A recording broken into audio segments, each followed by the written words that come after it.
Hello and welcome to week 2 where we're going to be looking at our system over a 2-no trump opening, and today we're going to look at the puppet stamen convention. Now this convention is used so that we can include a 5-card major suit in our 2-no trump opening, which is a really good thing to be able to do.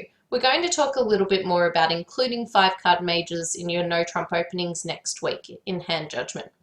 Now what happens is if our opener can include a 5-card major in their 2-no trump opening, we have a problem with simple stamen because you can't actually find a 5-3 major suit fit. So what you can use is the puppet stamen convention. Now it's a 3-club bid just like regular stamen, and you have to choose if you're going to play puppet stamen or regular stamen. You can't play both of them. Now what happens is that if the opener has a 5-card major suit, they simply bid it at the 3 level. 3 hearts, I have 5 hearts for you, partner. 3 spades would say, I have 5 spades for you. Now, if they don't have a 5-card major, but they do have either 1 or 2 4-card majors, what the opener does is they come back and say 3 diamonds. Now, if they don't have a 4-card major or a 5-card major, what the opener does is they bid 3 no trumps. Now, let's have a look at the continuations. So after a 3 no trump bid, the responder is going to have a good idea about what the opener has. Typically they'd just pass this. They could also use the quantitative no trump and bid 4 no trumps if they were looking for slam. Alternatively, they could bid a minor suit and that would be natural and forcing. Over a 3 heart or a 3 spade bid, the responder is going to know if they've got a fit with the opener. If they've got a fit, they can raise it. If they don't have a fit, they can bid no trumps or they can bid a new suit. Now the tricky one is a 3 diamond response. Now remember, this said, partner, I have either 4 hearts or 4 spades, or I have both of them. Now what happens is the responder's got to find out, but we've got the risk that we're going to wrong side the contract if we bid our major suit. So what happens now is that the responder actually bids the 4-card suit that they don't have. So if I bid 3 spades as the responder, this is my way of saying, partner, I've got 4 hearts for you. And then when it comes back to the opener, if they had 4 hearts themselves, they can bid the heart contract, and that's going to right side it. If they don't have 4 hearts, they simply bid 3 no trumps, and that would imply that they've got 4 spades.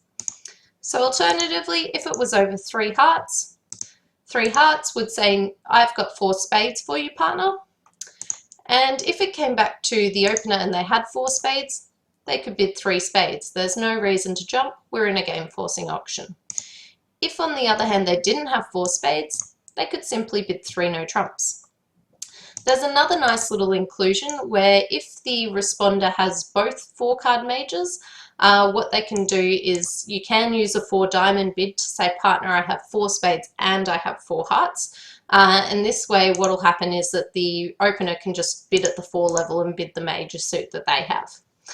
Now, the great part about puppet stamen is that we can find our 5-3 fits, but it's not the be-all and end-all. One problem that we have is what we're going to do with a hand that has 5 spades and 4 hearts and is game forcing. So as the responder, what you'd typically do with a 5-4 over a 2 no trump opening is transfer and then bid your other suit. The problem here is that if you transferred to spades, your 5-card suit, and then after 3 spades, you have to come back and bid 4 hearts when you've got 5 spades and 4 hearts. The problem here is that we might not have a fit in either of these suits, and it might have been a hand that we should have played in 3 no trumps. Now, there is a way of solving this problem with puppet stamen, but it includes what we call an inversion. So what happens with puppet stamen? Typically we've got that 3 clubs past 3 no trumps. This bid would show our partner that we don't have a 5 or a 4-card major.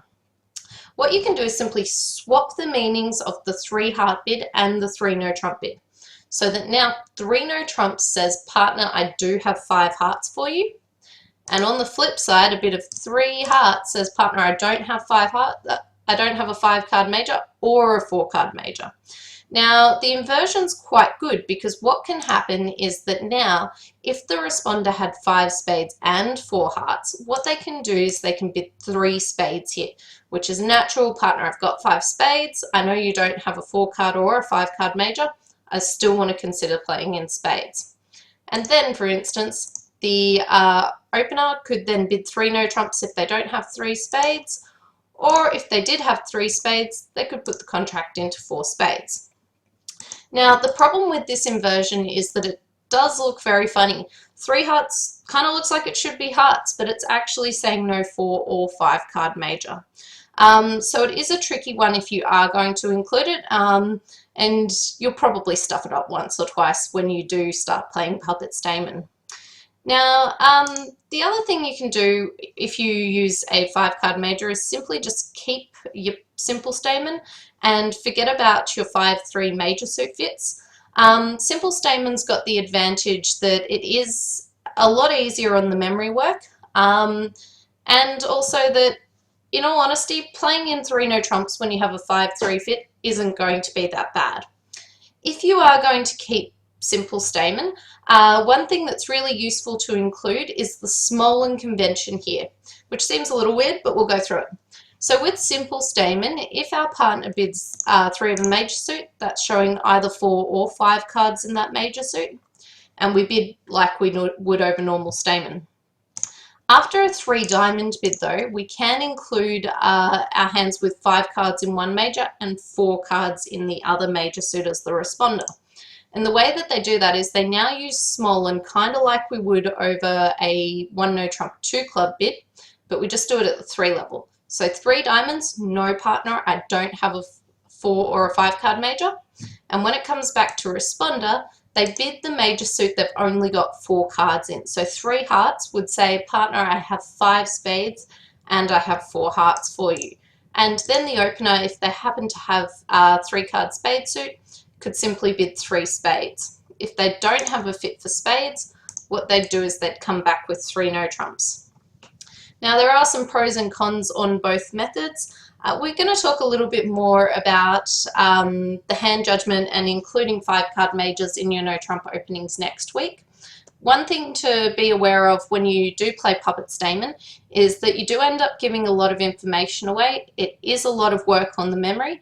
And the other thing is that it often suffers from overuse where people are quite desperate to find that 5-3 major suit fit. For instance, if you had a 4-3-3 hand and you know your partner's balanced as well, it's not going to be as vital to play in 4 major rather than in 3 no trumps. Some days there is going to be the case where playing in 4 of the major works and playing in 3 no trumps goes down, but there can also be the vice versa way, where playing in 4 major goes down and 3 no trumps makes. A lot of the time, both contracts will be able to make. So just to recap, Puppet Stayman's a way that we can include our 5-card major suits into no trumps, and what we are able to do is look for them when the opener has them. So our 3 diamond bid says, partner, I have at least 1 4-card major, and then the responder bids the major suit that they don't have 4 cards in. If you have both 4-card majors, you can bid 4 diamonds. Now 3 hearts and 3 spades, if you're playing the simple way, just promise a 5-card suit. 3 no trumps would say I don't have a 4 or a 5-card major suit. If you do the inversion, you're swapping the meanings of the 3 no trump and the 3 heart bid. But just be aware that is a little taxing on the memory. Thanks for watching. See you tomorrow.